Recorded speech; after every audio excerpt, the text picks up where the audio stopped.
Bureau of Prisons budget request next year is supposed to ask for something, and this is not confirmed, but I've heard on the order of 400,000 new prison beds. Maybe more. Do you have that on your site? What I just showed you was in one of the issues of the newsletter on the site, yes. Now, in January of this year, when the Bush administration took office, these are the folks that brought us savings and loan with Lockheed Martin, DynCorp, looting $2 trillion out of the Department of Defense, $59 billion out of HUD. That's to sustain this bubble, to maintain the grip on power of this CFR trilateral group that has taken us into a war for Central Asian oil before the age of oil ends. And in January I said, they're going to go after Social Security.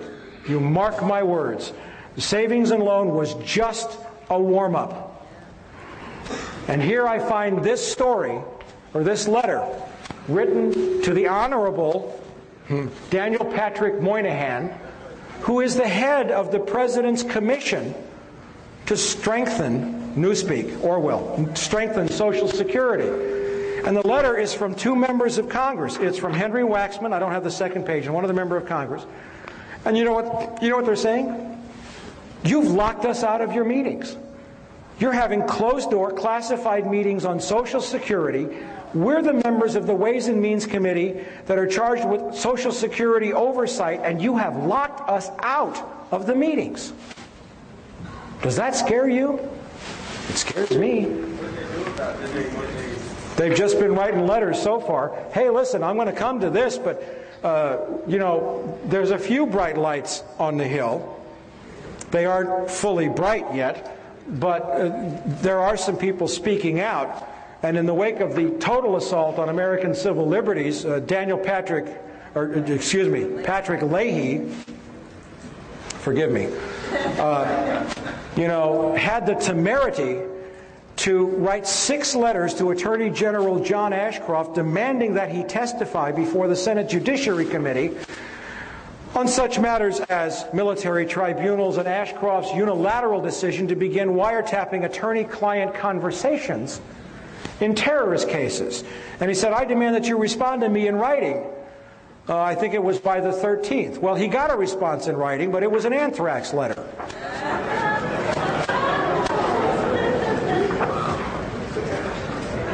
You notice they're only going to Democrats? All right, now let's look at this. H.R. 3162, the Patriot Act.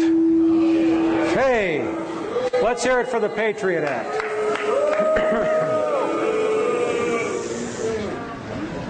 Now it's group therapy. That's good. Okay. In the most recent issue of From the Wilderness, we covered some of the highlights or the lowlights of this bill. And I want you to listen to me very closely. This is your Constitution. We're coming now to pay the bill for the price that you, and remember how I defined you at the beginning of this presentation, as all of the American people who failed to reconcile accounts after the assassination of John Kennedy, of Bobby Kennedy, of Martin Luther King, of Iran-Contra, of Vietnam, of Panama, of savings and loan, of the genocide of 2 million people in Rwanda, of the rendering to radioactive waste of large portions of Iraq with depleted uranium that's contaminated with plutonium, the displacement of 1 million people in Colombia within the last year. The bills are coming due, and now it's your turn to pay. The Patriot Act that was passed just recently includes several provisions. First of all, the FBI can enter your home in a criminal investigation.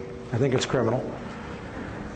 They might have said terrorist. It doesn't make any difference how you define it. When you're not there, without a search warrant, they may seize whatever they want to seize and use it to convict you in a court of law for a crime when you didn't even know they came.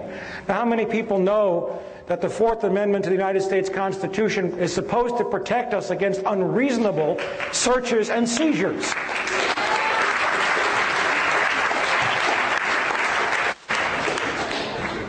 The Patriot Act also permits the CIA to share its intelligence files with local law enforcement. Now, what does that mean? Everybody knows the agency's been wiretapping people illegally for a long time.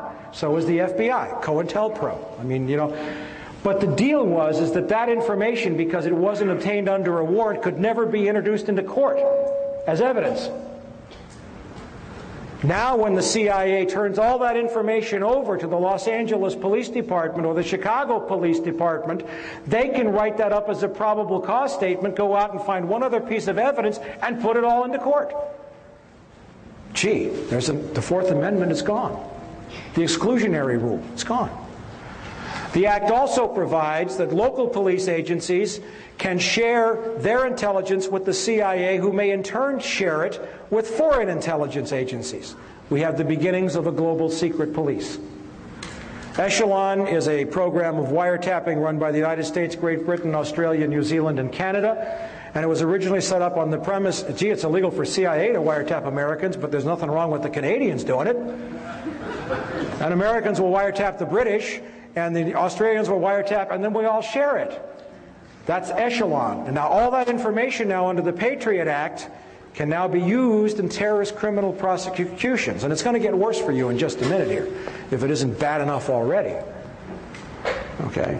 In addition, the Patriot Act allows cops to search for judges. You don't have to go to a judge in your jurisdiction. You can go to Joe Friendly judge, thereby cutting out any judge that might refuse a warrant because it's not illegal. Or because it's illegal, excuse me. Now we have John Ashcroft saying he's going to wiretap attorney-client conversations in terrorist cases. Terrorist cases I'm only going to do it, I swear, you know, involving cases of terrorists with foreigners. Now, the Fifth Amendment to the United States Constitution says that we have an absolute right against self-incrimination, and protected communications are those between an attorney and his client, a husband and his wife, a priest or a spiritual leader and his confessor. Gone. We have President George Walker Bush announcing by fiat, and it evoked a stirring series of editorials by conservative columnist William Safire, that he will now have military tribunals to try terrorists, could be held here in the United States. And in those military tribunals, they don't have to reveal evidence if it's in the interest of national security. They don't have to disclose the voting. They don't have to publicize the trial. And the person convicted can be executed even if 1/3 of the officers disagree. The Sixth Amendment to the United States Constitution provides the right to a fair and speedy trial, the right to confront one's accusers and to examine the evidence against him.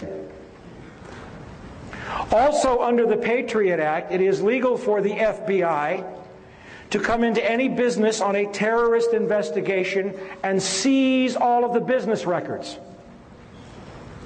And what's more, there's a clause in there that says that if it's your business, you can't tell anybody that the FBI was there, or they can lock you up.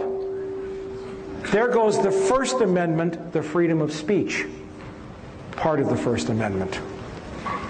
Now, people who read this, who want to defend the Bush administration, will say, good grief, they wrote a sunset clause into this. It's supposed to go away after 4 years. Well,